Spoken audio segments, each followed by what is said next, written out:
আপনি এই ২১শে টেলিভিশনের যে প্রতিবন্ধকতা, বারবার হোঁচট খাওয়া, বাধা বিপত্তি পেরিয়ে বারবার চলা, এই ক্ষেত্রে আসলে গণমাধ্যমে বাংলাদেশের কি প্রতিবন্ধকতার সৃষ্টির মুখে পড়ে কিনা আপনি কি মনে করেন? আপনি নিশ্চয়ই জানেন সেই ঘটনাগুলি, একটু আপনার কাছ থেকে জানতে চাই। ধন্যবাদ। আমাদের মুক্তির লড়াইতে ইত্তেফাক কিন্তু একটা ইনস্ট্রুমেন্টাল এবং হিস্টোরিক্যাল রোল প্লে করেছে। আমরা যারা স্বাধীনতা যুদ্ধের ইতিহাস পড়েছি তখন ৬০-এর দশকে, এবং তখন এই আলোচনাগুলো কিন্তু তখন ছিল বেঙ্গল নিউক্লিয়াসের মাধ্যমে। শেখ মুজিবকে কিন্তু বোঝানো হয়েছিল যে আপনার গণমাধ্যমের সাথে সম্পর্ক এবং এই মুক্তির লড়াইতে পার্টনারশিপ লাগবে। এবং সেই জায়গায় যে ইত্তেফাক যে রোলটা প্লে করেছে তখনকার ৬০-এর দশকে আন্দোলনের সাথে, এর কিন্তু একটা ঐতিহাসিক রোল প্লে করেছে তোফাজ্জল হোসেন মানিক মিয়া সাহেব, এবং আমাদের মুক্তির লড়াইটাকে যে এক্সপোজ করা, দেশে বিদেশে মানে মতামত তৈরি করা, এই কাজগুলো করেছে। ঠিক একইভাবে আমরা দেখলাম যে যুদ্ধের পরে কিন্তু একই রকম স্বৈরতন্ত্রের কথা যে বললেন, আমরা ২-২.৫ মাস আগে ১৬ই জুন আমরা কালো সংবাদপত্রের কালো দিবস পালন করলাম, সব সাংবাদিকরা করেন।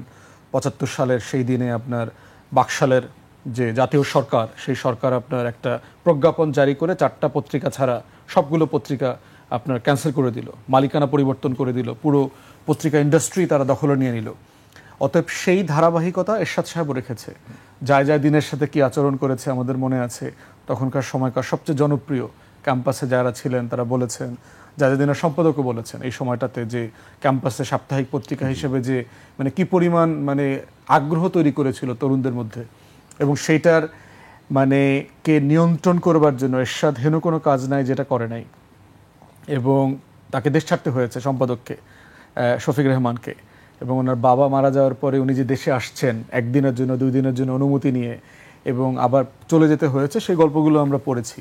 তো এই বাস্তবতাগুলো আমরা বারবার ঘুরে ফিরে দেখেছি আর কি। এবং গত 16 বছর তো এটা খুব মানে ডমিনেটলি কাজ করেছে। এটা ওইটা ধরেন তো একটা আইনি প্রসেসের মধ্য দিয়ে করা হয়েছে, ওটা কিন্তু এক্সিকিউটিভ অর্ডার দিয়ে দখল দিয়ে করা হয় নাই। 2002-তে ইটিভিতে যে ঘটনাটা ঘটেছে, বাট আমি তুষার সাথে একমত যে সারা দুনিয়াতে এটা আছে।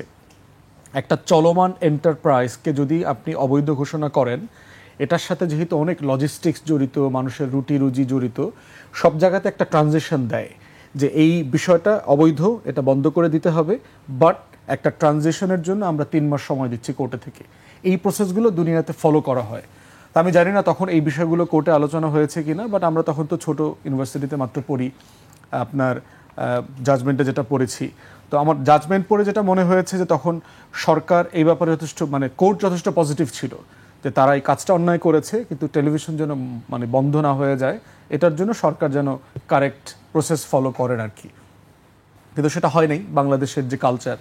কিন্তু সবচেয়ে বড় যেটা ঘটনা ঘটেছে দখল, যেটা মানে যেটা আপনার পরবর্তীতে হলো মানে এই আওয়ামী রেজিমের সময়, যে রীতিমতো ডিজিএফআই আইনা, এবং সাংবাদিকরাও কিন্তু জড়িত। আপনাদের প্রতিষ্ঠান যারা দখল করেছে নেতৃত্ব কারা দিয়েছেন, ওই আগের টিভিতে কাজ করা এই একই মালিকের কর্মচারী ছিলেন। ওই কর্মচারীরাই কিন্তু এস আলমকে ডাইকে আনছে, ডিজিএফআইরা ডাইকে আনছে, টাকা পয়সা লুটপাট করা, জমি দখল করার মতো, এত কাইন্ড অফ ভূমিদস্যুদের মতো কাজ করছে। রাতের বেলা আইনা টাইনা পুরো প্রতিষ্ঠান দখল করে যাচ্ছে তাই করেছে। অ্যাকাউন্টে আপনাদের প্রচুর টাকা পয়সা ছিল, সেগুলো তসরুফ করছে, নিজেরা ভাগবাটোয়ারা করে খাইছে। আবার ধরে নিয়ে যাওয়া হয়েছে, আবার হচ্ছে চেয়ারম্যানকে গ্রেফতার করা হয়েছে, মিথ্যা মামলা দিয়েছে, এটা সেটা যা যা হেনস্থা, এগুলো তো আমরা জানি। তো সমস্যাটা কোথায়? মানে দেখেন যে রাষ্ট্র না হওয়ার যে সংকট, যে রাষ্ট্র হওয়াটা মানে কি? রাষ্ট্র হওয়া মানে রাষ্ট্রের প্রতিষ্ঠান ডেভেলপ করা। আমাদের স্বাধীনতা যুদ্ধের সবচেয়ে বড় ট্র্যাজেডি হচ্ছে ফাউন্ডিং ফাদার্সরা যারা ছিলেন, যারা কালেকটিভলি দেশটাকে স্বাধীন করেছেন, তারা সবাই মিলে এই দেশটাকে আবার ছিঁড়ে ফেলে দিয়ে গেছেন, নিজেদের জীবদ্দশায় দিয়ে গেছেন। যেই শেখ মুজিব আমাদের গণতন্ত্রের লড়াইতে নায়ক ছিলেন, 13-14টা বছর জেল খেটেছেন পাকিস্তানের 24 বছরের মধ্যে, সেই ব্রিটিশ বিরোধী আন্দোলন করেছেন, পাকিস্তান আন্দোলন করেছেন, পাকিস্তানের জন্য রায়ট করছেন, পাকিস্তান যেন হয় সেজন্য কলকাতা রায়ট করছেন, তার আত্মজীবনীতে লেখা আছে। তো সেই মানুষটা মানে 74-75-এ এসে 4র্থ সংশোধনী করলেন, বাকশাল করলেন, আমার এই রাষ্ট্রটাকে রাষ্ট্র হইতে দিলেন না।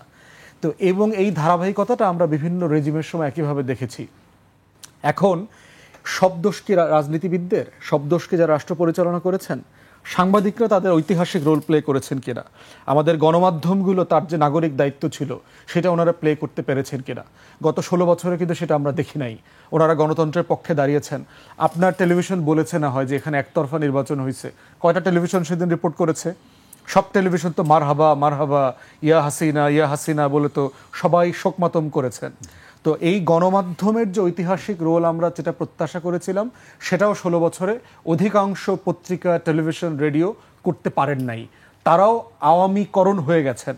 তারাও সেলফ সেন্সরশিপ বলেন আর প্রেশার বলেন, যেটার মধ্য দিয়ে ওই কালো অধ্যায়টাকে নিজেরা ধারণ করেছেন নিজেদের মধ্য দিয়ে, তারা এটার প্রতিবাদ করেন নাই। তো সেটারও একটা দোষ আছে এবং দায় আছে, সেটাও আমাদেরকে আত্মসমালোচনা করতে হবে।